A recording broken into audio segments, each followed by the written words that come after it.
আপনার বাংলাদেশের হুজুরদেরকে দেখেন, আলেম ওলামাদেরকে দেখেন কিভাবে একজন আরেকজনকে গালাগালি করতেছে, কিভাবে একজন আরেকজনের বিরুদ্ধে মারামারি করতেছে, কিভাবে একজন আরেকজনের বিরুদ্ধে লেখালেখি করতেছে। ন্যূনতম আত্মসম্মান, ন্যূনতম আত্মমর্যাদা থাকলে মানুষ যে ধরনের কথা বলে না, যে ধরনের আচরণ করে না, সেই ধরনের আচরণ সাধারণ মুসলমান তো দূরে থাক, আলেম ওলামারা করতেছে। আমার ব্রেন পরিষ্কার হয়ে গেছে যে আল্লাহ কোরআনে বানু ইসরাইলদের আলোচনা এই জন্যই করেছে যে মুসলমানেরাও একদিন বানু ইসরাইল হয়ে যাবে। আমি বহুদিন যাবৎ ভাবতাম যে আল্লাহ সুবহানাহু ওয়া তাআলা কেন পবিত্র কোরআনে এত বিস্তারিত করে বানু ইসরাইলের ঘটনা বলল, আর দুনিয়ার কোনো জাতির ঘটনা এত বিস্তারিত বলে না। কি আদ, কি সামুদ, কি লুত, এক দুই বাক্যে শেষ করে দিয়েছে, এক দুই বাক্য। আদ সামুদ লুত অন্যায় করেছিল, ধ্বংস করে দিয়েছে, এক দুই বাক্যে শেষ। আর ঘটনা বর্ণনা করেছে ডিটেইলস বানু ইসরাইলের কোরআনে। কোরআনের মতো একটা দামি গ্রন্থে যার প্রত্যেকটা বাক্য, প্রত্যেকটা হরফ, প্রত্যেকটা বর্ণ দামি, সেখানে বানু ইসরাইলের ঘটনা যে পরিপূর্ণ করে রাখা আছে, এটা আগে বুঝতাম না। এখন মুসলমানদের চরিত্র দেখে, ইউরোপ ঘুরে মুসলমানদের অবস্থা দেখে, ফিলিস্তিনে মুসলমানদের উপর অত্যাচার দেখে আমার ব্রেন পরিষ্কার হয়ে গেছে যে আল্লাহ কোরআনে বানু ইসরাইলদের আলোচনা এই জন্যই করেছে যে মুসলমানেরাও একদিন বানু ইসরাইল হয়ে যাবে। স্বভাবে, চাল চরিত্রে, গোলামিতে, দাসত্বে বানু ইসরাইল আর মুসলমানদের মধ্যে কোনো পার্থক্য থাকবে না। যখন এই রেজাল্টটা আমি পৌঁছলাম, তখন আল্লাহর নবীর একটা হাদিসও ব্রেনে চলে আসলো, আরে এটা তো আমার আবিষ্কার করার কিছু নাই, আল্লাহর নবী তো নিজেই বলে গেছে। আল্লাহর নবী নিজে হাদিসে বলে গেছে যে তোমরা বানু ইসরাইলদের মতো হবা দুই জুতার পাটের মতো।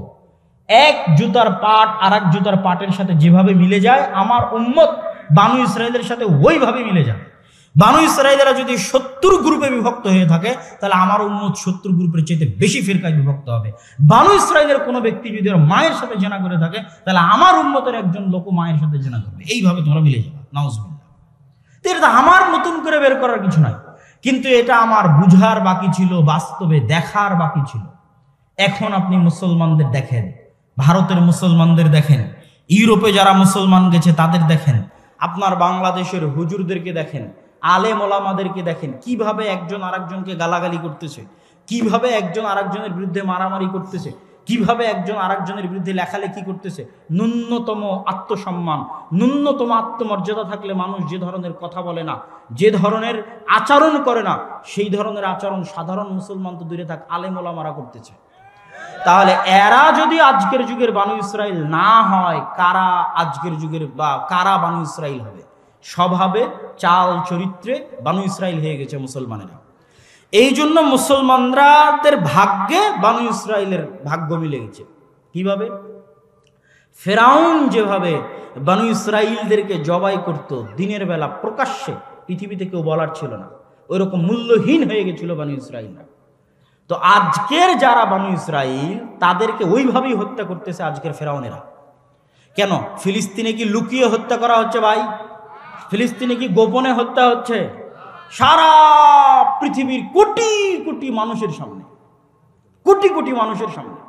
গতকাল ফিলিস্তিনি একজন তরুণী তার ভিডিও দিয়েছে যে তারা আগে ভিডিও দিত ভাই বোন মিলে, ভাই বোন মিলে ভিডিও দিত, বাপের সাথেও ভিডিও দিয়েছে। আর এখন ভিডিও দিয়ে বলতেছে এই যে এটা আমার ভাইয়ের কবর, আমার ভাই মরে গেছে, যে ভাই আমার সাথে আপনাদেরকে ভিডিও দিত। এই যে এটা আমার বাপের কবর, আমার বাপ মারা গেছে, যে বাপও আপনাদেরকে ভিডিও দিত। দুনিয়ার মানুষকে সম্বোধন করতেছে যে এই যে দেখেন ফিলিস্তিনের এই অবস্থা, এই যে কারেন্ট নাই, এই যে পানি নাই, এই যে বিদ্যুৎ নাই, এই যে খাবার নাই, এই যে আমাদেরকে হত্যা করা হচ্ছে, এই যে আমার ভাইকে মেরে ফেলে দিল, এই যে আমার বাপকে মেরে ফেলে দিল, এই যে আমার বোনকে মেরে ফেলে দিল।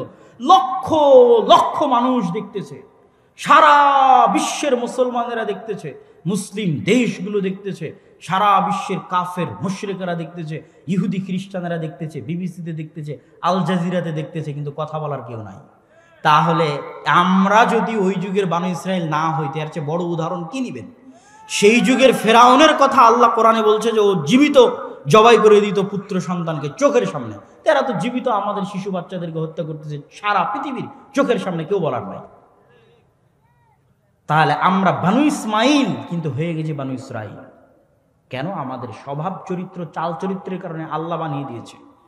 মুসলমানদের এই স্বাভাবিক চাল চরিত্র বিকৃত হলো কখন? একই কারণ, সেম কারণ। ঠিক যেভাবে 200-300 বছরের গোলামিতে, 200-300 বছরের ফেরাউনের গোলামিতে বানু ইসরাইলের স্বভাব নষ্ট হয়ে গেছিল, ঠিক তেমনি 200 বছরের কলোনিয়াল সিস্টেমের গোলামিতে আমাদের চরিত্র বিকৃত হয়ে গেছে। ভাই, আমরা 200-250 বছর থেকে গোলাম। আপনি মনে করেন না যে আমরা স্বাধীন হয়েছি? যেই দিন থেকে ব্রিটিশরা এই দেশে প্রবেশ করেছে 1757 সালের 23শে জুন, সেই দিন থেকে আজ 2023 পর্যন্ত গোলাম আমরা। তাহলে কতদিনের গোলামি? প্রায় 200 থেকে 250 বছরের গোলাম। তো ওই 1757 23শে জুনে যে মুসলমানরা এই দেশে বসবাস করত, ওর আত্মমর্যাদা ছিল, ওর আত্মসম্মান ছিল, ওর দাপট ছিল, ওর ক্ষমতা ছিল, ওর সাহস ছিল, আর আমানতদারিতা ছিল, ন্যায়পরায়ণতা ছিল। আর 300 বছরের গোলামে আমাদের স্বভাব এত খারাপ হয়ে গেছে যে হুজুরে হুজুরে মারামারি লেগে যাবে, স্টেজে মারামারি লেগে যাবে, স্টেজে যদি মারামারি লাগিয়ে দেন তো মারামারি লেগে যাবে। এই হচ্ছে আমাদের স্বাভাবিক চরিত্রের বিকৃতি গোলামির কারণে। এটা একটা উদাহরণ দিলাম।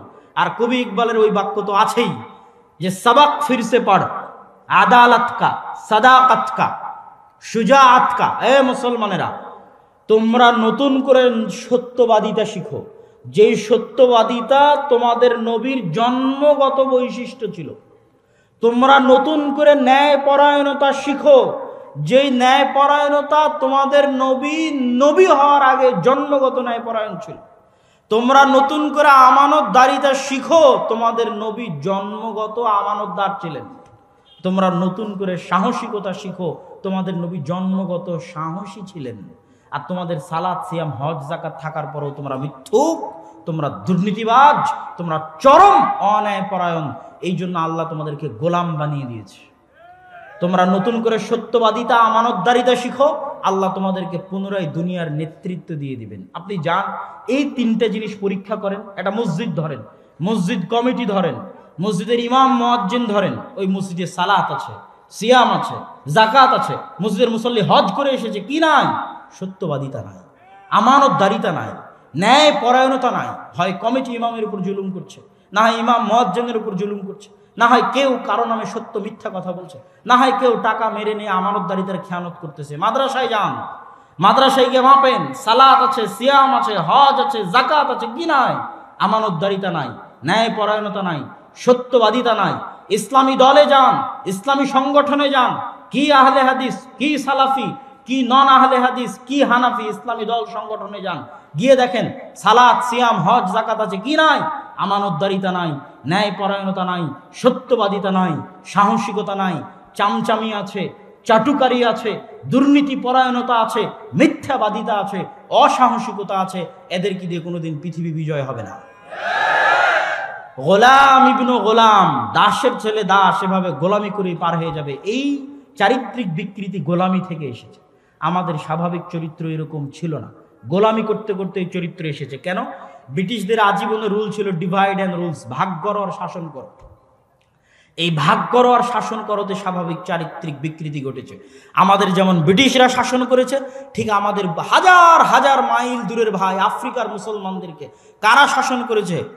এখনো শাসন করছে। ফ্রান্স, ইতালি, স্পেন আজও শাসন করছে। আফ্রিকার মুসলিম দেশগুলো আজও নিজের টাকা নিজের কেন্দ্রীয় ব্যাংকে রাখতে পারবে না, ফ্রান্সের কেন্দ্রীয় ব্যাংকে রাখতে হবে। আজও একটা অস্ত্র কিনতে পারবে না ফ্রান্সের অনুমতি ছাড়া, স্বাধীন দেশ। আজও পররাষ্ট্রনীতি ঠিক করতে পারবে না ফ্রান্সের অনুমতি ছাড়া, গোলাম। এই যে সামারি সারমর্মটা, এটা চোখ দিয়ে বুঝলাম কখন। মদিনায় আমার আফ্রিকার বন্ধুরা ফরাসি ভাষায় কথা বলে, মানে তাদের আরবির পরে সেকেন্ড ল্যাঙ্গুয়েজ হচ্ছে ফরাসি। এটা আমার ব্রেনে ধরতো না। তো ইউরোপ সফর করার পর বুঝলাম, আরে আমরা বাঙালিরা ইংরেজি বলি কেন? আমরা ইংরেজি বলি এই জন্য যে আমরা গোলাম ছিলাম ব্রিটিশের। গোলাম ইবনে গোলাম, দাস ইবনে দাস, আজীবন ব্রিটিশের গোলামি করেছে, এই জন্য আমাদের সেকেন্ড ল্যাঙ্গুয়েজ ইংরেজি। ইংল্যান্ডের সীমানা পার হওয়ার পর ইতালি, স্পেন, ফ্রান্সে, জার্মানিতে ইংরেজির অস্তিত্ব নাই। ইতালির বিমানবন্দরে পর্যন্ত ইংরেজির অস্তিত্ব পাবেন না। ফ্রান্স, স্পেনের বিমানবন্দরে পর্যন্ত এক্সিটটা ইংরেজিতে লেখা নাই। আশ্চর্য হয়ে যাবেন, তাদের ভাষায় লেখা আছে। তখন বুঝলাম, ওহো, ফ্রান্স শাসন করেছিল আফ্রিকার মুসলিম দেশগুলো, এই জন্য আমার মদিনা বিশ্ববিদ্যালয়ের মুসলিম ভাইয়ের সেকেন্ড ল্যাঙ্গুয়েজ ফরাসি। সারা পৃথিবীতে মুসলমানেরা এই কলোনিয়াল সিস্টেম, ইউরোপিয়ান ঔপনিবেশিক সিস্টেমের অধীনে 200 বছরের গোলামিতে আছে। এখনো কন্টিনিউয়াসলি 200 থেকে 250 থেকে 300 বছরের গোলামিতে আছে। এই জন্য ফ্রান্সের আইফেল টাওয়ারের পাশে যতগুলো বিড়িখোর আছে, যতগুলো সিগারেট খোর আছে, যতগুলো মদ খোর আছে, যতগুলো জুয়াখোর আছে, আল্লাহর কসম সবগুলো মুসলমান। নিজে চোখে দেখা কথা বলছি, সব মুসলমান। ওদের চরিত্র বিকৃত করেছে গোলামিতে। ওরা সব আফ্রিকান দেশগুলো থেকে আসে ওখানে আড্ডা দিচ্ছে, বিড়ি খাচ্ছে, সিগারেট খাচ্ছে, মদ খাচ্ছে, জুয়া খেলতেছে, ধ্বংস হয়ে গেছে চরিত্র। আজ সারা পৃথিবীতে মুসলমানদের এই গোলামির চিত্র যদি আপনি ছোট্ট একটা দূরবীন দিয়ে দেখতে চান, তাহলে একটা ছোট্ট দূরবীন আপনাদেরকে ধরিয়ে দিয়ে আমাদের বক্তব্যের আজকের দ্বিতীয় অংশে যাব, মসজিদ ভিত্তিক দ্বীন শিক্ষার গুরুত্ব এবং তাৎপর্য সম্পর্কে। এই ছোট্ট চিত্র কি? বৈধ উপায়ে যারা ইউরোপ যাচ্ছে তাদের কথা বাদ দিলাম, অবৈধ উপায়ে শুধু বাংলাদেশ নয়, এখনকার একটা কথাও বাংলাদেশ না, সারা বিশ্বের মুসলমানদের কথা বলতেছি। অবৈধ উপায়ে আফ্রিকা থেকে, সিরিয়া থেকে, ইয়েমেন থেকে, বাংলাদেশ থেকে, পাকিস্তান থেকে, আফগানিস্তান থেকে সব মুসলমানেরা জমা হয় লিবিয়াতে। এটা একটা রুট, অবৈধ উপায়ে ইউরোপ যাওয়ার। রাতের অন্ধকারে রাত 12টার সময় এরা নৌকায় চড়বে, বাতাসে ফুলানো নৌকা। এই নৌকায় চড়ার পর এই নৌকা ভূমধ্য সাগরে যখন ছেড়ে দেওয়া হবে, তখন এই নৌকার ভাগ্যে দুটো জিনিস আছে, হয় সাগরে ডুবে মৃত্যু, আর না হলে ইউরোপ এদেরকে ভিক্ষা দিবে যে ভাই থাক, শরণার্থী হিসেবে তোকে খাবারের ব্যবস্থা করে দিলাম, 5 পাসপোর্ট দিব, একটা আইডি কার্ড দিব। এই ভিক্ষা হয় ইউরোপ দিবে, না হয় ডুবে মরবে। এই নৌকাতে যদি 400 জন আরোহী থাকে, আল্লাহর কসম 400 জনই মুসলমান। এই 400 জন মুসলমান হচ্ছে সারা পৃথিবী থেকে জমা হওয়া মুসলমান। এই একটা নৌকা সারা পৃথিবীর মুসলমানদের গোলামির চিত্র পরিষ্কার করে দিবে যে আমরা হচ্ছি আজকের যুগের বানু ইসরাইল। আর ফেরাউনেরা প্রকাশ্যে জবাই করতেছে ফিলিস্তিনে, কিন্তু আমাদের স্বাভাবিক চারিত্রিক বিকৃতির কারণে, ধ্বংস হয়ে যাওয়ার কারণে আমরা মাথা উঁচু করে দাঁড়াতে পারতেছি না। আরো দেখেন মুসলমানদের এই স্বাভাবিক চারিত্রিক বিকৃতি সংঘটিত হয়েছে কিভাবে। আরো দেখেন, এই নৌকায় যদি 400 জন মুসলমান থাকে, তাহলে 400 জন মুসলমান ইউরোপে ঢুকার পর, আমি আবারও বলছি, বাংলাদেশ নয়, সারা পৃথিবীর মুসলমান ইউরোপে ঢোকার পর এদের জব কি, এদের পেশা কি? সারা পৃথিবী থেকে যারা বৈধ উপায়ে ভিসা নিয়েও ইউরোপে গেছে, বাংলাদেশের যুবকেরাও যারা বৈধ উপায়ে স্টুডেন্ট ভিসা নিয়ে ইউরোপে গেছে, আরও সারা বিশ্ব থেকে মুসলমানেরা গেছে, এদের চাকরি কি? এদের চাকরি হচ্ছে হয় গাড়ির ড্রাইভার, না হয় ফুড ভান্ডার হোম ডেলিভারি, না হলে কেয়ার হোমের জব, আর না হলে কোনো সুপার শপের দোকানদার। এই হচ্ছে এদের চাকরি। আপনি পার্সেন্টেজ করবেন ইউরোপে বসবাসরত মুসলমানদের, যে ইউরোপ এবং আমেরিকায় বসবাসরত মুসলমানেরা কতজন বিশ্ববিদ্যালয়ের শিক্ষক, কতজন ওই দেশের মেডিকেলের ডক্টর, কতজন বিজ্ঞান ইনস্টিটিউটের একজন বিজ্ঞানী গবেষক, আর একটা ইহুদি পল্লীতে গিয়ে পরিসংখ্যান করবেন, জরিপ করবেন যে কতজন ইহুদি ড্রাইভার, আর কতজন ইহুদি ফুড পান্ডার হোম ডেলিভারি, আর কতজন ইহুদি কেয়ার হোমের জব করে, আর কতজন সমাজের সর্বোচ্চ লেভেলে জব করে। এটা হচ্ছে মুসলমানদের লেভেল। 100 জনে 90 জন সমাজের 3য় শ্রেণীর নাগরিক, সমাজের 3য় শ্রেণীর জব করে। কেন? এরা সবাই নিজ নিজ দেশ থেকে চরম মূর্খ, চরম অসভ্য, চরম অশিক্ষিত হয়ে সেখানে গেছে। আর আমাদের সরকারের প্রয়োজনও নাই আমাদেরকে এবং আপনাকে শিক্ষিত করা। কেন প্রয়োজন নাই? শিক্ষিত মানুষের আত্মমর্যাদা থাকে, আত্মসম্মান থাকে। শিক্ষিত মানুষকে কি আর টাকা দিয়ে আপনি গাড়িতে আগুন দেওয়াতে পারবেন? একজন আত্মসম্মানবোধ, আত্মমর্যাদাবোধ মানুষকে আপনি টাকা দিয়ে কিনতে পারবেন? কোটি টাকা দিয়েও কিনতে পারবেন না, কিন্তু গোলামকে কিনতে পারবেন, দাসকে কিনতে পারবেন। আমরা যে এখনো গোলামিতে আছি, দাসত্বের মধ্যে আছি, তার প্রমাণ হচ্ছে আমাদের যুবকদেরকে 500 টাকা দিলে আর একজন মানুষকে মেরে দিবে, আরেকজনের গাড়িতে আগুন দিয়ে দিবে। তাহলে এদেরকে যদি শিক্ষিত করে গড়ে তুলি, এরা তো তাহলে আর গোলামি করবে না। তাহলে এদেরকে অশিক্ষিত রাখো, মূর্খ রাখো, তাহলে 500 টাকা দিয়ে এই গুন্ডাদের, এই জুয়াখোরদের, এই মদখোরদের দিয়ে ক্ষমতা টিকিয়ে রাখা যাবে। এটা হলো সিম্পল সামারি। এই জন্য সরকারেরাও চাইবে না যে আপনি শিক্ষিত হন, আত্মমর্যাদা বোধ হন, আত্মসম্মান বোধ হন। যে ন্যায়পরায়ণতা বিক্রি করতে পারবে, সত্যবাদিতা বিক্রি করতে পারবে, আমানতদারিতা বিক্রি করতে পারবে, একমাত্র তারই দরকার। এটা হচ্ছে গোলামির চিহ্ন, দাসত্বের চিহ্ন, আলামত যে আমরা দাস এবং গোলাম, এবং সারা পৃথিবীর মুসলমানদের মধ্যে চিহ্ন বিদ্যমান। সম্মানিত উপস্থিতি, পিছিয়ে আছে। এই পিছিয়ে থাকা স্বচক্ষে দেখার পর, নিজ চোখে অনুভব করার পর, যে আমাদের কাছে আজকের যুগের ফেরাউনরা শিক্ষা এবং জ্ঞান বিক্রি করে, শিক্ষা এবং জ্ঞান বিক্রি করে আমাদেরকে গোলাম বানিয়ে রাখে। তারা শিক্ষিত, আমরা মূর্খ। একটা মাস্টার্স কোর্স 9 মাসের দাম 35 থেকে 40 লক্ষ বাংলাদেশি টাকা। একটা মাস্টার্স কোর্স 9 মাস, মূল্য বাংলাদেশি টাকা 35 থেকে 40 লক্ষ টাকা। তাহলে একটা 9 মাসের মাস্টার্স কোর্সের জন্য যদি 40 লক্ষ টাকা নেয়, তাহলে একটা পারমাণবিক বমের থিওরি দিতে কত কোটি টাকা নেবে? আর একটা বিমান কেমনে বানাতে হয়, বোয়িং আর এয়ারবাস কেমনে বানাতে হয়, ওটা শিখাতে কত কোটি টাকা নিতে পারে? এই শিক্ষা বিক্রি করা হচ্ছে ফেরাউন আর এই বানু ইসরাইল, আজকের যুগের বানু ইসরাইল তথা আমরা বানু ইসমাইল যারা আজকের যুগের বানু ইসরাইল হয়ে গেছে, তাদের মধ্যে ডিফারেন্স 500 বছরের। ওরা শিক্ষায় 500 বছর এগিয়ে, আমরা 500 বছর পিছিয়ে। আর একটা আমাদের দুর্ভাগ্য যে আমাদের যে সমস্ত মুসলমানদের হাতে আল্লাহ টাকা পয়সা দিয়েছিল, ধন দৌলত দিয়েছিল, এদেরকে কোন ইবলিস আর কোন শয়তানি বুদ্ধি দিল যে টাকা তোমরা পর্যটনে লাগাও, এই টাকা তোমরা বিনোদনে লাগাও। নাউজুবিল্লাহ। মধ্যপ্রাচ্যের দেশগুলো সেই টাকা বিনোদন আর পর্যটনে শেষ করে দিল। শিক্ষার পিছনে ফোকাসিং খরচ বিশ্বের কোনো মুসলিম দেশ করলো না, যে তারা শিক্ষায় উন্নত হবে, জ্ঞানে গুণে আত্মমর্যাদা আত্মসম্মানে উন্নত হবে, এই কাজ করলো না।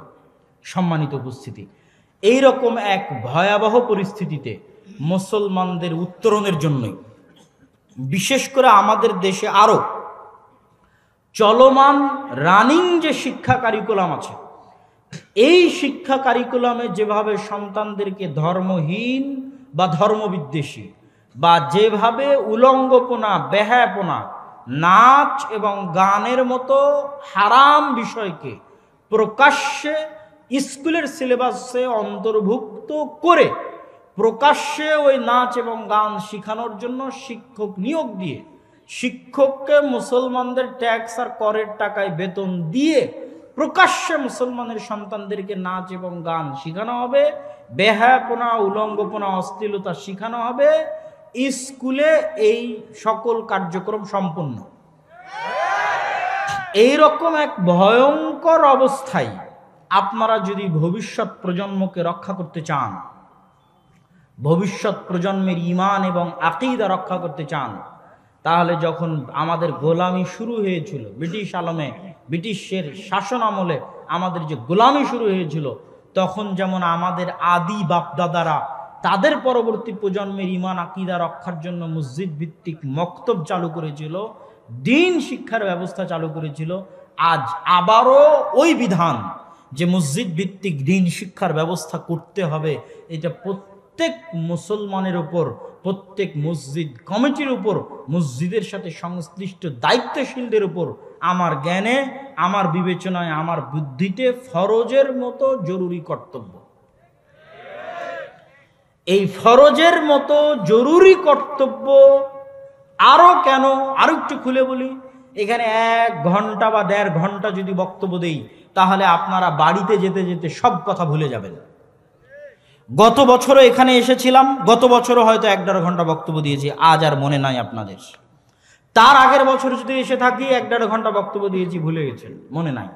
কিন্তু আপনারা ছোটবেলায় যে বক্তব্যে 2-1টা দোয়া শিখেছেন, যে 2-1টা কোরআনের আয়াত শিখেছেন, আমল আকীদা শিখেছেন, ওটা এখনো মনে আছে। মরা পর্যন্ত অতটুকুই কাজে লাগে, সারা জীবনে আর সেভাবে শিখাও হয় না। আজকে যদি ওই মক্তব ব্যবস্থা উঠে যায় বা গেছে, থাকলে সেভাবে শক্তিশালী সচেতন অবস্থার উপর নাই, মজবুত অবস্থার উপর নাই, যেভাবে উঠে যাচ্ছে এবং উঠে গেছে, যেভাবে এলাকায় গ্রামে গ্রামে ব্রাক থেকে শুরু করে, প্রাথমিক বিদ্যালয় থেকে শুরু করে, কিন্ডারগার্টেন স্কুল থেকে শুরু করে, ইংলিশ মিডিয়াম স্কুল থেকে শুরু করে, খ্রিস্টান মিশনারিদের স্কুল থেকে শুরু করে ছড়িয়ে পড়ছে, সেটার সাথে আমরা যেভাবে শিক্ষা বিমুখ জাতি, শিক্ষা বিমুখ, আমাদের কাছে উন্নতি কি? আমাদের কাছে উন্নতি হচ্ছে কনস্ট্রাকশন। বিশাল 300 ফিট রাস্তা বানিয়েছেন, অথচ আপনারাই দাবি করছেন ইংল্যান্ড আপনাদের চেয়ে উন্নত। ইংল্যান্ডে যান দেখি, এত বড় রাস্তা আছে কিনা ইংল্যান্ডে, যে দেখেন যে আছে কিনা ইংল্যান্ডে এত বড় রাস্তা, আপনাদের এলাকার মতো সরু রাস্তা। তার মানে আমি বলছি না যে রাস্তা তৈরি করা উন্নতি নয়। আপনি মনে করছেন বিশাল দুবাই বুর্জ খলিফা বানিয়ে আপনি উন্নত হয়েছেন, তো বুর্জ খলিফার মতো আর বুর্জ খলিফা আমেরিকা ইউরোপে আছে কিনা দেখেন তো, নাই। তার মানে আমি বুঝাতে চাচ্ছি যে ওরা যদি পৃথিবীর আজকে সবচেয়ে উন্নত জাতি হয়ে থাকে, আর বিল্ডিং বানানো যদি উন্নতি হয়, তো সবচেয়ে উন্নত উঁচু বিল্ডিং ওদের এলাকায় থাকবে, স্বাভাবিক। রাস্তা বানানো যদি উন্নত হয়, তাহলে সবচেয়ে প্রশস্ত রাস্তা ওদের এলাকায় থাকবে। সেটা ওদের এলাকায় নেই, মুসলমানদের এলাকায় আছে, কিন্তু মুসলমানেরাই গোলাম। তাহলে ওরা কি দিয়ে পৃথিবী চালাচ্ছে ভাই? ওদের কাছে আছে অক্সফোর্ড, ক্যামব্রিজ, হার্ভার্ড, যা আপনার কাছে নাই। তাহলে মুসলমানেরা যদি উন্নত হতে চায়, তো ওখানে কাজে লাগাতে হবে। ওই একই রোগ, একই অসুস্থতা মুসলমানদের আপনাদের রুট লেভেলে, স্বাভাবিক রুট লেভেলে। মসজিদ উন্নত কেন? মসজিদে টাইলস আছে, মসজিদে এসি আছে। তো মসজিদ স্বর্ণ দিয়ে বানিয়ে দেন, এলাকার শব্দ জুয়াখোর মদ করে ভরে গেছে। তো স্বর্ণ দিয়ে মসজিদ বানিয়ে কি করবেন, যেখানে আশেপাশের সব মদখোর, জুয়াখোর, ফ্রি ফায়ার, পাবজি, এগুলোতে যুবক সমাজ ডুবে গেছে। ওই এলাকার মসজিদ স্বর্ণ দিয়ে বানিয়ে কি করবেন? এই জন্য আমি এখন পর্যন্ত 130-এর অধিক মসজিদ সফর করে, ফি সাবিলিল্লাহ, আল্লাহর সন্তুষ্টির জন্য 130-এর অধিক মসজিদ সফর করে শক্তভাবে মসজিদ কমিটিদেরকে বলা আছে যে এই মসজিদের টাইলস বিক্রি করে মসজিদে মক্তব চালু করেন, মসজিদের এসি বিক্রি করে মসজিদে মক্তব চালু করেন। এরকম অসংখ্য মসজিদে গেছি যেখানে মসজিদে এসি আছে, টাইলস আছে, কিন্তু মসজিদে মক্তব নাই। কোথাও মক্তব আছে বেহাল দশা, খোঁজ নেওয়ার কেউ নাই, দেখার কেউ নাই।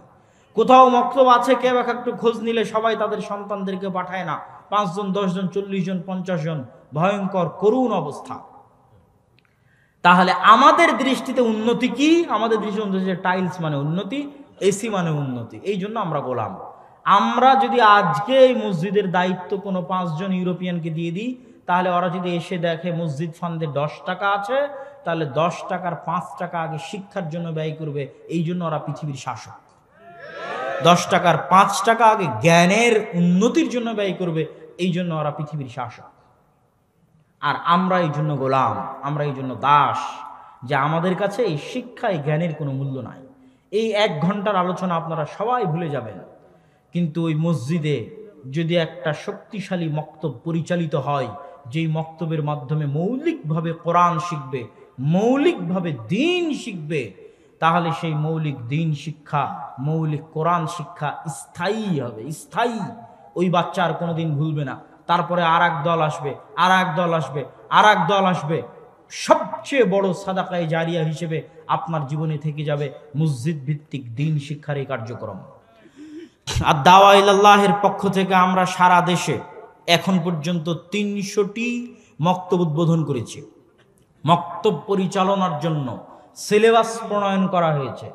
উসমানী কায়দা এবং আদর্শ শিক্ষা, এই দুটো হচ্ছে আমাদের সিলেবাসের বই।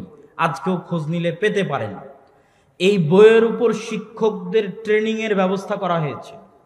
আজকে এখন আল জামিয়া সালাফিয়া ডাঙ্গিপাড়া পবা রাজশাহীতে 3য় ব্যাচের 10 দিন ব্যাপী ট্রেনিং চলতেছে, যেখানে বাংলাদেশের বিভিন্ন অঞ্চল থেকে 30-এর অধিক মক্তবের শিক্ষকেরা একত্রিত হয়েছে। 2য় ব্যাচে 70 জন মক্তবের শিক্ষক ট্রেনিং নিয়েছে। প্রথম ব্যাচে 40 জন মক্তবের শিক্ষক ট্রেনিং নিয়েছে। আর এখন 3য় ব্যাচের ট্রেনিং চলতেছে জামিয়া সালাফিয়া ডাঙ্গিপাড়া পবা রাজশাহীতে। এখন আজকেও ট্রেনিং নিচ্ছে। এই যে 40 জন, 70 জন, 30 জন, এদের সকলের যাতায়াত খরচ ফ্রি। আল জামিয়া সালাফিয়া বহন করবে, আর দাওয়া ইলাল্লাহ বহন করবে, করেছে। প্রথম ব্যাচে যারা এসেছে তাদেরকে যাতায়াত খরচ দেওয়া হয়েছে। 2য় ব্যাচে যারা এসেছে তাদেরকে যাতায়াত খরচ দেওয়া হয়েছে। 3য় ব্যাচে যারা আসবে তাদেরকেও যাতায়াত খরচ দেওয়া হবে। এদের থাকা এবং খাওয়া ফ্রি, আর দাওয়া ইলাল্লাহ বহন করবে। এদের প্রত্যেকের হাতে একটা করে মক্তবের জন্য 5টা থেকে 10টা করে কপি বই ওই মক্তবের ছাত্রদের জন্য ফ্রি দেওয়া হয়েছে। যতজন শিক্ষক এখানে ট্রেনিং নিতে এসেছে তার মক্তবের জন্য 5 থেকে 10 কপি করে বই আমাদের সাধ্য অনুযায়ী ফ্রি দেওয়া হয়েছে।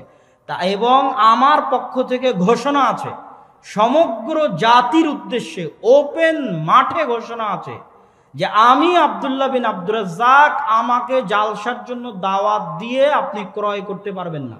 যদি বলেন যে আপনাকে 50,000 দিব, 1 লাখ দিব, কিনতে পারবেন না, আমার প্রয়োজন নাই। কিন্তু আপনি বলেন যে আপনার এলাকার মসজিদে মক্তব চালু করবেন, আমার যাওয়ার দরকার আছে ওখানে, আমি ফি সাবিলিল্লাহ আপনার ওখানে যাব। এখন পর্যন্ত 140-এর কাছাকাছি মসজিদে গেছি, এখানেও এসেছি। দায়িত্বশীলেরা বলুক যেই দিন এসেছি সেই দিন তারা কোনো হাদিয়া আমাকে দিতে পেরেছে কিনা। 140টা মসজিদের দায়িত্বশীলেরা বলুক যে আব্দুল্লাহ বিন আব্দুর রাজ্জাক তাদের এলাকায় গেছিল, তারা হাদিয়া দিতে পেরেছে কিনা। জাতির সাথে ওয়াদা। এত কিছু করার পরেও যদি আপনি আপনার মসজিদে মক্তব চালু না করেন, তাহলে এর জন্য আপনি দায়ী, আমি না। আপনি যদি আপনার মসজিদের মক্তব আর দাওয়া ইলাল্লাহর অধীনে দিয়ে আপনার শিক্ষককে ট্রেনিং দিয়ে শক্তিশালী না করেন, এত সুযোগ সুবিধা দেওয়ার পরও, এত চেষ্টা এবং পরিশ্রমের পরও, তাহলে কিয়ামতের মাঠে আপনি জবাবদিহি করবেন আল্লাহর সামনে, আমি না। অতএব জাতির সামনে উদাত্ত আহ্বান জানিয়ে যাচ্ছি, বাংলাদেশের প্রত্যেক মসজিদে, কি হানাফি কি আহলে হাদিস, হানাফিও যদি বলে এখানে আসতে হবে কোরআন শিক্ষার জন্য, আমি যেতে প্রস্তুত আছি।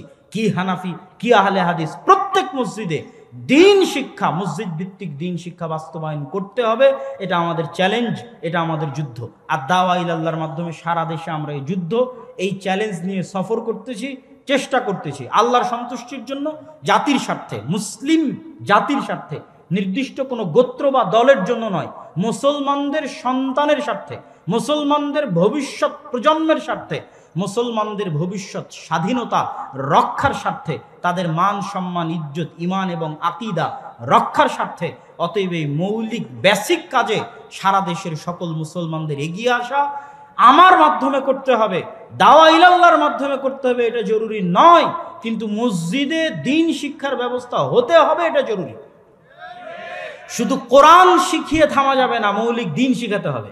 আমাদের যে দিন শিক্ষার যে বইটা আদর্শ শিক্ষা নামে লেখা আছে, সেখানে আদব কায়দা, কথাবার্তা, দোয়া, আকীদা, নবীর জীবনী সব কিছু অন্তর্ভুক্ত করা আছে, সালাত, ওযু, মৌলিক দিন শিক্ষারও ব্যবস্থা মসজিদে থাকতে হবে।